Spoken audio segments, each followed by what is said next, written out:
pastikan orang di sekeliling Anda lebih banyak yang superior dan lebih pintar dari Anda. Dalam kunjungan ke luar negeri, perbandingan antara perjalanan wisata dan perjalanan bisnis 3 tahun terakhir agaknya berubah pada diri saya. Saat ini 5 kali ke luar negeri, 4 kali adalah kunjungan bisnis. Itulah perubahannya. Dulu kebanyakan kunjungan wisata. Entah mengapa begitu kunjungan itu bisnis, maka sudut yang dipandang juga sisi bisnis. Saya perhatikan ada hal yang berbeda dalam kunjungan bisnis 3 tahun terakhir.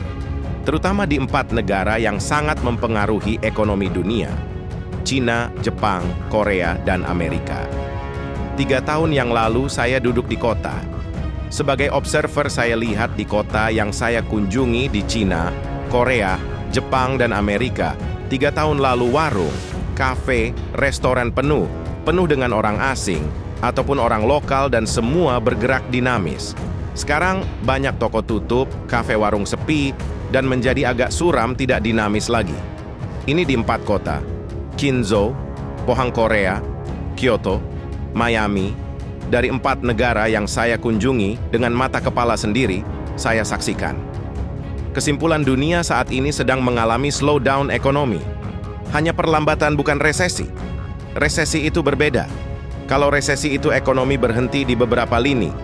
Kalau sudah terjadi resesi, maka jalan terbaik yang selama ini dunia modern lakukan adalah membuat perang. Kalau slowdown ekonomi terjadi, asal muasalnya adalah overproduction. Kelebihan memproduksi. Seperti saat ini, produksi mineral, produksi tambang, produksi manufaktur seperti mobil, motor, gadget, dan banyak lagi sudah kelebihan produksi. Sampai nanti ke limit tidak terlalu dibutuhkan, sehingga sampai barang itu terserap lagi oleh pasar, maka perekonomian akan memulai lagi, rodanya bergerak lagi dengan normal. Karena itu pasar Me Too atau ikut-ikutan membuat produk menjadi red ocean adalah salah satu penyebabnya. Contohnya begini, industri kopi misalnya. Banyaknya pengusaha yang ingin masuk ke dunia kafe melihat sukses Starbucks yang menjadi darling di Wall Street dengan profit margin pertumbuhan 10 tahun bisa lebih dari 5.000% adalah fenomena menggiurkan. Marak dan membanjir kafe membuat komoditi kopi jadi primadona. Kebun kopi di Amerika Latin, di Asia semua bekerja maksimum dengan menambah lahan tanam naik 10 kali di seluruh dunia. Ketika kafe terus bermunculan, maka pasar mulai jenuh, overheated. Satu-satu kafe bergelimpangan, dari 5 dibuat 2 tutup. Dan rate tutupnya saat ini makin naik, alias dari 5 dibuka, 3 tutup di seluruh dunia. Begitu ekonomi melambat, nongkrong di kafe berkurang atau turun ke pasar yang lebih rendah harganya. Efeknya, produksi kopi tidak terserap. Petani mulai membanting harga daripada panennya tidak diambil. Petani lain mulai mengurangi jumlah lahan kopi. Distribusi dari 10 truk menjadi 5 truk, demikian berimbas ke pabrik pupuk.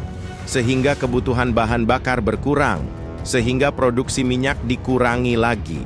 Karena minyak banyak di pasaran, maka produsen minyak menurunkan harga daripada stok di depo minyak menumpuk. Demikian perputaran ekonomi berangsur menurun, melemah. Suatu saat pasar akan bertemu dengan equilibrium keseimbangan lagi. Pasar dan demand bertemu. Hingga saatnya demanda meningkat lagi dan supply kurang, inilah harga mulai bergerak naik. Inilah yang dinamakan upper swing economy. Ekonomi mulai bergairah lagi. Oke, sekarang dalam kunci perdagangan dan bisnis. Mengambil moment start adalah kunci kemenangan. Kalau lagi pertandingan balap sepeda seperti Tour de France, setiap tanjakan dan tikungan adalah matters, sebuah peluang. Kapan kita break menggas untuk meninggalkan rombongan adalah kunci kemenangan. Bagi Indonesia bagaimana? Sebuah fakta bahwa di era Gus II, Habibie, Megawati, dan SBY, dunia industri dan manufaktur tidak ada pertumbuhan, bahkan banyak yang pindah alias negative growth. Karena Pak SBY juga pelaku sosmed, saya harap dia baca tulisan ini. Bos, lu 10 tahun ngapain aja sih? Kebanyakan ikutin hati ya, buat album lagu mulu. Oke, itu masa lalu. Masa Jokowi bagaimana? Jujur, saya juga belum lihat.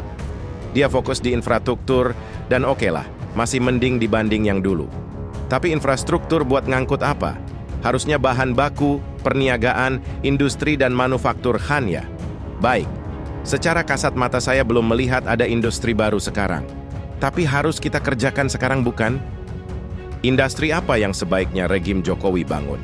Karena para menterinya mungkin terlalu sibuk, Pak Jokowi juga orang yang baru belajar bernegara. Ada baiknya kita ingatkan mereka. Begini kira-kira, mana yang saat ini produk yang masih kita import? Pupuk kita masih import 1,5 juta MT, sapi kita masih import, BBM kita masih import, refinery minyak masih kurang, kebutuhan besi masih kurang, kimia dasar masih import, obat-obatan masih impor, kapas kita impor, kedelai import, gandum untuk mie kita impor, padahal maka mie itu sudah menjadi makanan utama di Indonesia setelah nasi. Pangan ternyata kita masih impor. Unsur impor ini membuat ketahanan bangsa kita lemah dan bisa dikendalikan oleh bangsa lain. Ketahanan pangan, ketahanan energi, ketahanan budaya, dan masih banyak lagi yang kita impor adalah hal yang harus segera kita mandiri. Jadi produksi manufaktur dan industri adalah utamakan pengganti unsur impor. Berikutnya adalah penguatan unsur ekspor. Dengan kekayaan alam Indonesia, maka fokus di bidang mineral sumber daya alam adalah kekuatan kita mengendalikan pasar dunia. Dan ini perlu campur tangan pemerintah. Kalau perlu, setiap perusahaan yang menghasilkan produk ekspor lebih dari 50%, produksinya pajak perusahaan hanya 50%. Ini menjadi rangsangan bagi pengusaha. Perizinan untuk perusahaan penghasil produk ekspor hanya 7, harus selesai dari 20 lebih perizinan yang diperlukan. Izin prinsip, AMDAL selesai, bangun. Sementara produsen manufaktur industri pengganti impor tidak bayar pajak 5 tahun. Karena membuat negara mandiri tidak bergantung negara lain. Dan ini juga harus diberi insentif pajak dan import barang untuk manufakturia juga non-tax. Lalu bank di Indonesia, nah ini biang yang saya sangat benci. Dan sahabat tahu banget deh, saya pengkritik abis banker Bank Indonesia. Ini rentenir, ini nggak bisnis oriented, ini mau untung sendiri. Namun dibungkus dengan kata prudent lah, cautious mau bijak kek, mau kehati-hatian kek. Intinya bagi saya kalian semua mau untung sendiri. Penakut, sombong.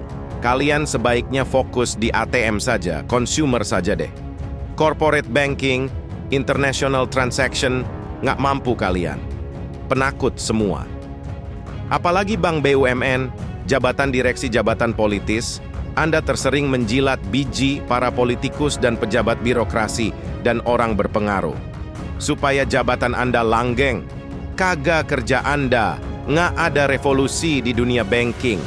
Paling sebatas tabungan, bukan pembiayaan. Maaf ya sahabat di dunia perbankan yang baca tulisan ini, saya tantang ada di dunia pembiayaan. Yang tidak rentenir, yang win-win. Kalian punya win-win bukannya sama-sama menang, tapi lebih angin-anginan, win-win. Sahabat saya mengeluh, ambil kredit buat rumah 1 miliar. Tiap bulan nyicil 11 jutaan. Sudah menginjak tahun kedua ternyata pokoknya dari 1 miliar masih punya hutang 9,75 juta. Alias baru terbayar 25 juta. Sementara dia sudah keluarkan uang lebih dari 140 juta. Alasan bank, bunga atau keuntungan bank, 5 tahun OR tamat difokuskan dulu, baru di atas tahun kelima, di pokoknya berkurang. Dalam hati saya, lu banker memang kalau dagangnya begini, namanya bajingan. Itu jadi riba, namanya. Dasar bisnisnya geblek. Padahal bisa nggak gitu kan ngitungnya? Terus Anda ngaku bank itu sebagai urat nadi ekonomi gitu. Sebaiknya Anda rubah kalau Anda mau bank itu menjadi roda ekonomi dan bermanfaat buat masyarakat. Baru ngaku sebagai urat nadi ekonomi. Wahai para banker, maaf Anda sakit hati baca tulisan ini. Karena Anda adalah pahlawan ekonomi kalau Anda rubah strategi pembiayaan. Sehingga manufaktur, industri lainnya bertumbuh. Kami tunggu revolusi itu. Kami tantang Anda di perbuatan. Baik, kita lanjut chapter berikutnya ya. Jangan lupa like, komen, dan share. Saya doakan rezekinya berlimpah, disehatkan dan dipanjangkan umurnya. Amin.